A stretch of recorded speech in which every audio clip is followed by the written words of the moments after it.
കരട് UGC മാർഗനിർദ്ദേശങ്ങൾക്കെതിരെ പ്രമേയം പാസാക്കി കേരള നിയമസഭ. ചട്ടം 118 പ്രകാരം മുഖ്യമന്ത്രിയാണ് പ്രമേയം അവതരിപ്പിച്ചത്. ചട്ടഭേദഗതിക്കെതിരെ പ്രമേയം പാസാക്കണമെന്നാവശ്യപ്പെട്ട് പ്രതിപക്ഷം കത്ത് നൽകിയിരുന്നു. ഈ സാഹചര്യത്തിലാണ് പ്രമേയം ഏകകണ്ഠമായി പാസാക്കിയത്. ജനുവരി 6, 2025 യൂണിവേഴ്സിറ്റി ഗ്രാന്റ്സ് കമ്മീഷൻ പുറത്തിറക്കിയ കരട് മാർഗരേഖയിലാണ് കേരള നിയമസഭ പ്രമേയം പാസാക്കിയത്.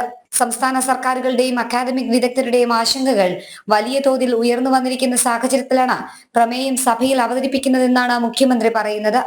1977 ജനുവരി 3 പ്രാബല്യത്തിൽ വന്ന 42ാം ഭരണഘടനാ ഭേദഗതി പ്രകാരം ഉന്നത വിദ്യാഭ്യാസം ഉൾപ്പെടെയുള്ള വിദ്യാഭ്യാസം സംസ്ഥാന ലിസ്റ്റിൽ നിന്നും സമാവർത്തിത ലിസ്റ്റിലെ ഇനം 25 മാറ്റപ്പെട്ടു.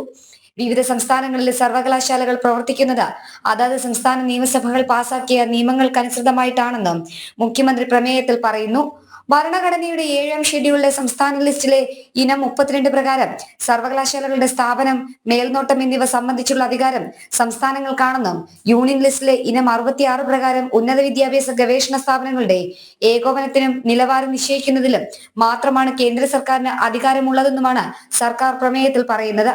ഭരണഘടനയുടെ അന്തസത്ത ഉൾക്കൊള്ളാതെയുള്ളതും വൈസ് ചാൻസലർ നിയമനത്തിലടക്കം സംസ്ഥാന സർക്കാരുകളുടെ അഭിപ്രായങ്ങളെ പൂർണ്ണമായും ഒഴിവാക്കുന്നതാണ് UGCയുടെ കരട് മാനദണ്ഡമെന്നാണ് ഭരണപക്ഷ അഭിപ്രായം.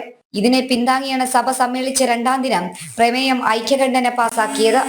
വഖഫ് ഭേദഗതി നിയമത്തിനെതിരെ നിയമസഭയിൽ ഇടതുവലത് മുന്നണികൾ സംയുക്തമായി പിന്തുണച്ച പ്രമേയത്തിന് സമാനമാണ് UGC പ്രമേയവും. കേരളത്തിന് പുറത്തേതിന് സമാനമായി ഇന്ത്യ മുന്നണി കേരളത്തിലും ഒന്നിക്കുന്നതാണ് UGCക്കെതിരായ പ്രമേയം. ജനം, തിരുവനന്തപുരം.